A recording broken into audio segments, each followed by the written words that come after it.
సంగతి అని పవన్ కళ్యాణ్ గారి మీద సెక్షన్ 499 అనేటువంటి క్రిమినల్ కేసును పెట్టారు. మరి అర్థం కానిది ఏంటంటే మర్డర్లు చేశారా, మానభంగాలు చేశారా?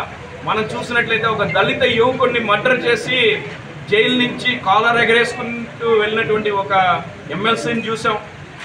ప్రజల కోసం పోరాటాలు చేస్తున్నటువంటి పవన్ కళ్యాణ్ గారి మీద 499 సెక్షన్ పెట్టారు.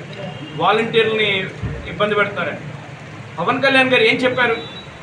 కొంతమంది వాలంటీర్లు నిర్లక్ష్యం వల్ల డేటా చోరీ అవుతుంది, డేటా నా హక్కు, నా డేటా నా హక్కు అని చెప్పి పవన్ కళ్యాణ్ గారు పదే పదే చెప్పారు.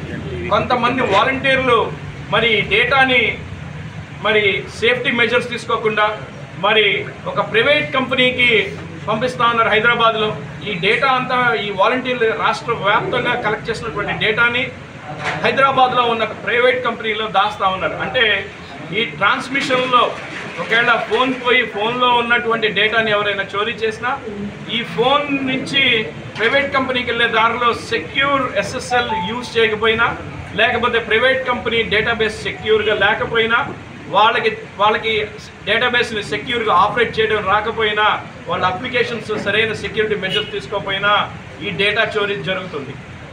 మరి ఇలాంటి పరిస్థితుల్లో మరి 33,000 మంది మహిళలు డేటాని చోరీ అయింది. 33,000 మహిళలు కనిపించలేదు, లేకపోతే వాళ్ళ మీద అత్యాచారాలు జరిగినాయి అని చెప్పి మనం చూసినటువంటి అభియోగాలు మీడియాలో వచ్చినవి. ఇవేవి జనసేన పార్టీ క్రియేట్ చేసినవి కాదు.